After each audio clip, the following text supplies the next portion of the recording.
Olá pessoal, hoje durante meu programa de rádio na parte da manhã eu fiz uma entrevista, teve a participação do Dr. Felipe, que é delegado, e estivemos em um bate-papo sobre precauções e deveres dos pais ou responsáveis de menores de 18 anos. Então acompanha aí, eu gravei para compartilhar com vocês, já vai deixando um like, acompanha o vídeo inteiro, se inscreva no canal e depois deixa seu comentário do que você achou da entrevista, hein? Um beijo! Galera que já está sintonizada. Bom dia, Nicole, bom dia, pessoal. Mais uma vez a gente está aqui, acho que é muito relevante o tema de hoje. A gente sabe que para o combate ao crime, a repressão é importante, mas a prevenção também é muito importante. Em alguns crimes a prevenção é muito mais, infinitas vezes mais eficiente do que a repressão. Então a gente está aqui hoje para prevenir e para informar, e tem sido bastante importante a rádio de vocês na difusão dessa informação, né, levando aí para a sociedade alguns esclarecimentos. Então, muito bom dia a todos aí, pessoal da rede social que está acompanhando.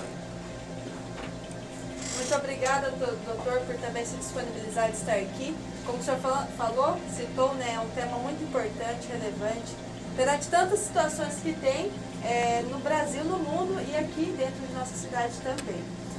Doutor, tem algumas perguntas aqui, vou ir fazendo, se o senhor quiser acrescentar algo à parte também, pode ter a liberdade de falar o que desejar.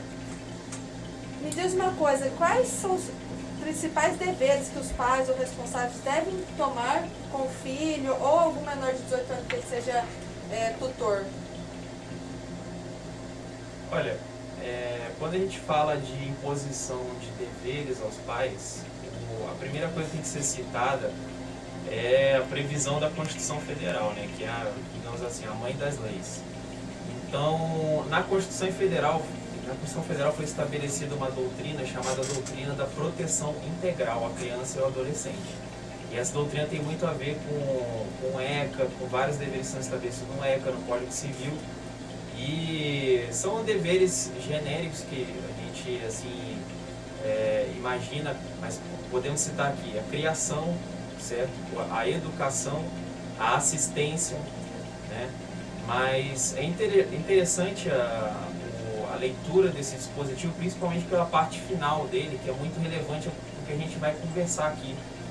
Então eu trouxe aqui o artigo, ele diz assim, artigo 227 da Constituição, tá? É dever da família, da sociedade e do Estado assegurar à criança, ao adolescente e ao jovem, com absoluta prioridade, o direito à vida, à saúde, alimentação, educação, lazer, profissionalização, cultura, dignidade, respeito, liberdade e a convivência familiar e comunitária. E essa é a parte que interessa mais para a gente aqui, que vai auxiliar a entender o porquê do Código Penal estabelecer alguns deveres aos pais, certo? Não só o Código Penal, mas vários diplomas legais, além de colocá-los a salvo de toda forma de negligência, discriminação, exploração, violência, crueldade e opressão. Então, o que a gente percebe nesse dispositivo? E opressão. Então, o que a gente percebe nesse dispositivo? O Estado, desde a Constituição Federal, ele não apenas impõe condutas assim que a pessoa pode ser recriminada por ações. O pai, se ele for omisso, ele também pode ser responsabilizado, entendeu? E esse artigo ajuda a entender essa sistemática, certo? Então, o pai deve prover todas essas questões que foram citadas, certo? E ele não pode se fazer omisso, não pode deixar que essas crianças, que esses adolescentes fiquem em chamadas situações de risco, certo? Ou seja, por imprudência, por negligência. Então, basicamente é assim que funciona, certo? E caso saia desse trajeto, né, tendo maus tratos, omissão ou negligência, colocando a criança no risco, ele pode ser acusado ou responder por algum crime. Pode responder, e não apenas na esfera penal, pode responder também na esfera civil, questão de guarda, por exemplo. Temos aqui em Água Clara, e isso é importante que seja dito, muitos casos de perda de guarda de crianças e adolescentes por exposição à situação de risco.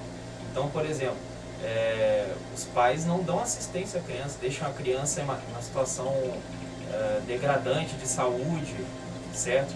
Ou não provê educação da criança, a criança não estuda e não se desenvolve, fica numa situação praticamente trabalhando para ajudar os pais ou fazendo coisas enquanto os pais não dão a devida assistência.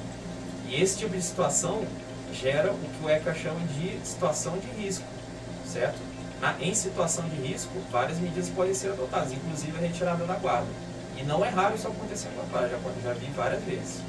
Não necessariamente por ocorrência de crime especificamente, porque são coisas distintas, certo? A questão da guarda e os crimes praticados. Então, realmente é importante que os pais atentem quanto a essa questão, que sejam presentes, que não permitam esse tipo de... que a criança esteja na situação de risco, porque o Conselho Tutelar, que sempre foi muito atuante aqui em Água Clara, ele fiscaliza muito essas situações aqui, certo? Certo, doutor. Coloquei um ponto que eu acho que é importante a gente citar também. Quais os cuidados para ter durante passeios, né?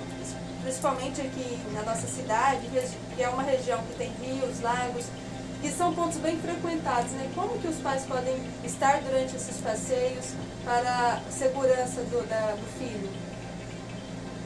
Bom, essa é uma questão importante também, que tem relação com o que a gente está falando, mas também tem uma importância própria dela, que é a questão do rio. Rio Verde de Água Clara, ele é um rio que ultimamente tem matado muita gente, certo? Nós recebemos vários casos de morte a esclarecer nesse rio e sabemos também de outros casos que aconteceram que não chegaram formalmente à polícia, certo? Mas realmente é impressionante o número de pessoas que têm sido vítimas de afogamento no Rio Verde, certo? Recentemente tivemos aí um caso trágico de uma criança de 6 anos que se afogou, certo? Teve bastante repercussão na cidade, realmente foi uma tragédia. E essa tragédia tem que ser usada pela sociedade aguaclarense como um momento de reflexão, entendeu? Um momento de reflexão sobre como os pais devem agir, como qualquer pessoa que vai no rio dessa periculosidade deve agir.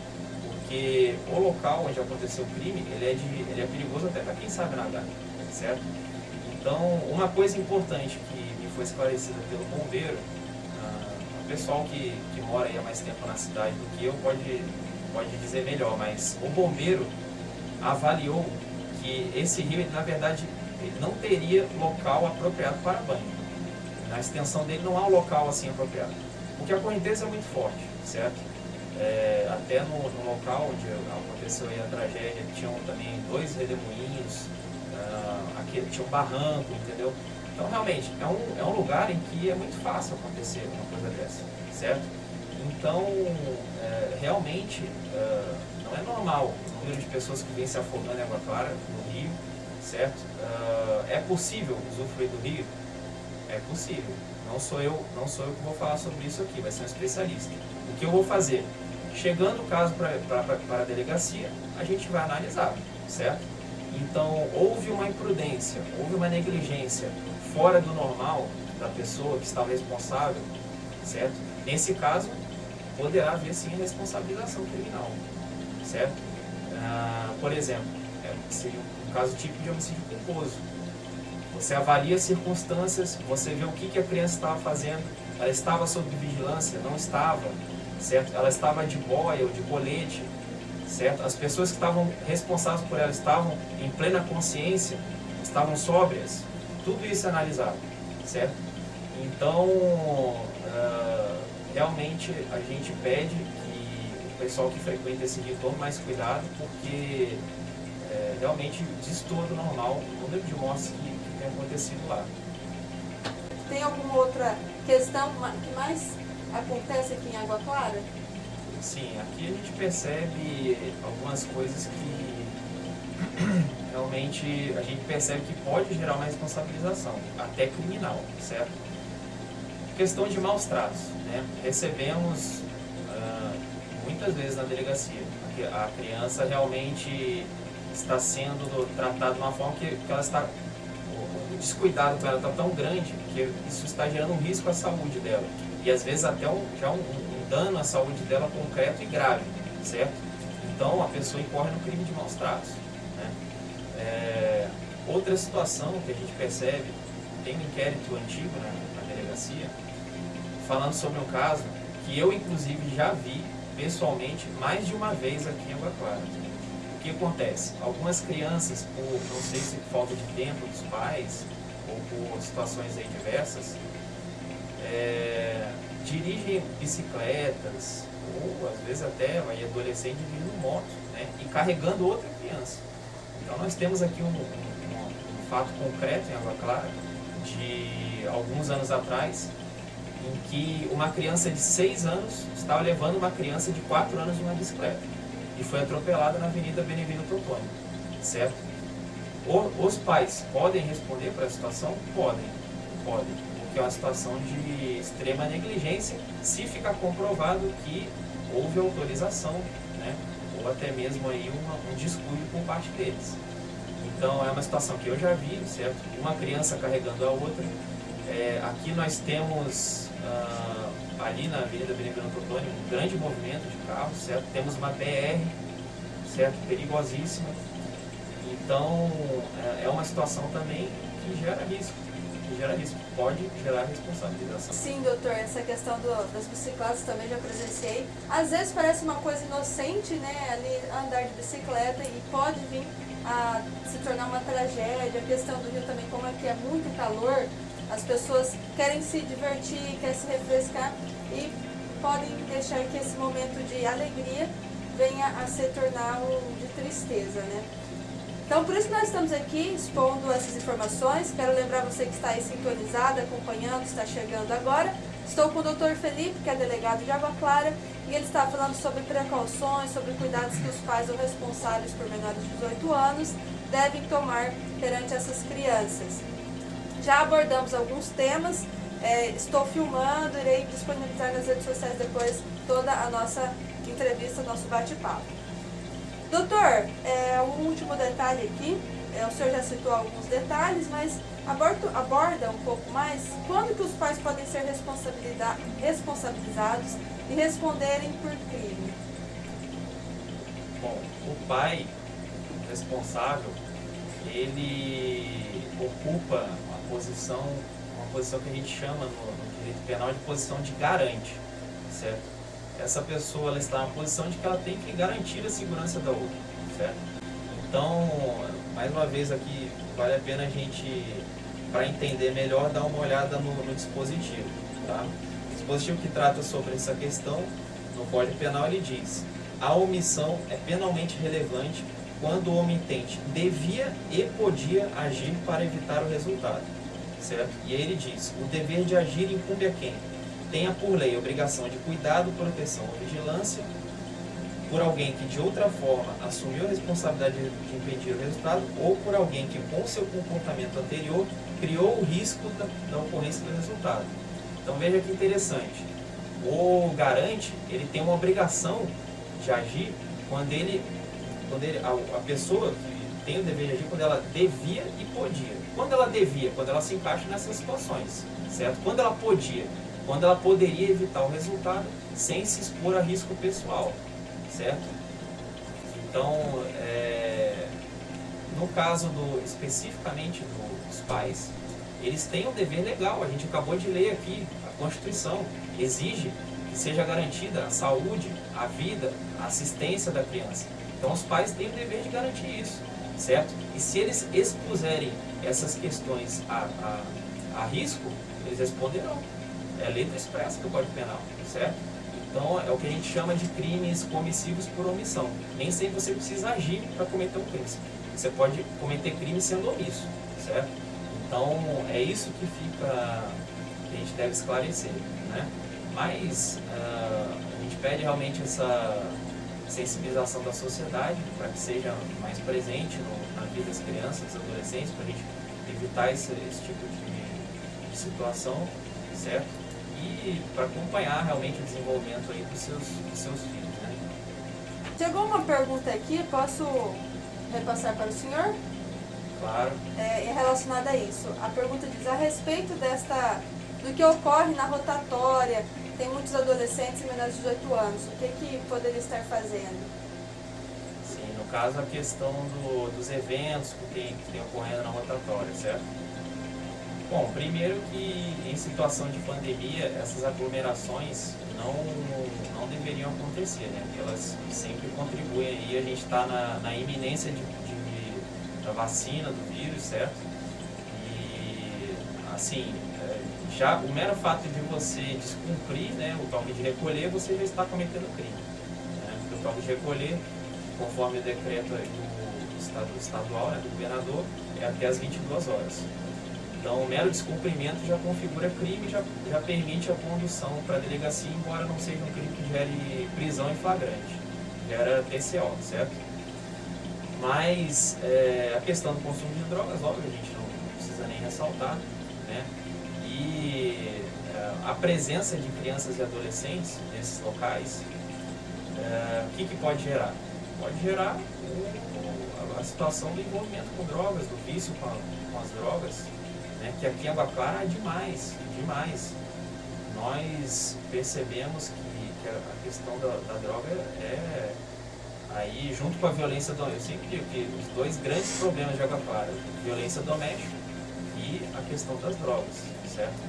Então, também os pais devem perceber onde que locais que a criança e o adolescente anda frequentando, certo? Para evitar aí esse tipo de situação. Né? Ok, doutor. Me passa só mais uma informação. Caso alguém tenha acesso a maus tratos, a ocorrências que estão prejudicando a criança, podem denunciar de forma que não se identifique? E aonde ela pode entrar em contato para fazer essa denúncia? Com certeza. O contato ele é feito em regra quando você presencia uma situação que está acontecendo, você pode, assim, uma situação que demanda urgência, uma situação que está acontecendo naquele momento, você pode acionar o 190, a PM vai comparecer ao local e vai conduzir os envolvidos para a delegacia para deliberação da autoridade policial. Mas nada impede que você ligue também para a delegacia 3239-1101, certo, para passar esse tipo de informação. Né? Muitos dos nossos investigadores são bastante conhecidos na cidade, o pessoal que tem acesso pode passar essa informação direto para eles e pode também comparecer à delegacia e registrar as ocorrências, certo? Eu diria que não só pode, como deve. Muito obrigada, doutor. Tem mais alguma informação, mais alguns dados que o senhor queira expor para o pessoal? Eu acredito que a gente abordou aqui os temas principais, né? É importante chamar atenção para isso. A gente esteve aqui recentemente falando sobre a questão de estupro de vulnerável em Água Clara. Realmente está alarmante ainda. E também falei naquela oportunidade sobre o dever dos pais. Né? Então, quero aí, eu sei que aqui em Água Clara temos muitos pais que se preocupam realmente com as suas crianças e adolescentes. Mando aí meus elogios a todos que se empenham dessa forma. E a gente pede aí a colaboração para que realmente a família dê essa estrutura às crianças e adolescentes de Água Clara, né? Evitando assim essas situações de risco, evitando uma possível responsabilização que a pessoa muitas vezes nem esperava receber, certo? Certo, doutor. Muito obrigada por estar aqui participando de mais esse bate-papo, essa entrevista. Futuramente, né, nós podemos estar elaborando outros. E o doutor Felipe vai sair ter uma folga, né? E eu falei, fica tranquilo que eu vou tirar o pé da sua folga. Muito obrigada, doutor, por estar aqui participando. Como eu falei também para o promotor, doutor Felipe, para mim o senhor já faz parte aqui da equipe. Nós estamos de portas abertas, sempre que achar alguma pauta interessante, relevante, pode estar mandando mensagem que a gente terá prazer em compartilhar desses conhecimentos do senhor com toda a população que realmente precisa, né? Com certeza, eu que agradeço o convite. É realmente essencial essa divulgação da informação, porque hoje em dia a gente tem redes sociais, mas a rádio de vocês que atua tanto na internet quanto na rádio realmente auxilia muito em espalhar essas informações. Você mencionou aí o Dr. Felipe, manda um abraço para ele. Ele fez um trabalho importantíssimo na questão das eleições. A fiscalização das eleições aqui em Água Clara foi um sucesso absoluto, entendeu? E é isso aí, a prevenção é importantíssima, com certeza. Parabéns aí pelo trabalho de vocês. Muito obrigada, Dr. Felipe. Até a próxima, então. E muito obrigada a você, ouvinte, a vocês também que estarão acompanhando pelas redes sociais. O Dr. Felipe acabou de estar aqui participando de mais uma entrevista. Muito obrigada, doutor. Muito obrigado.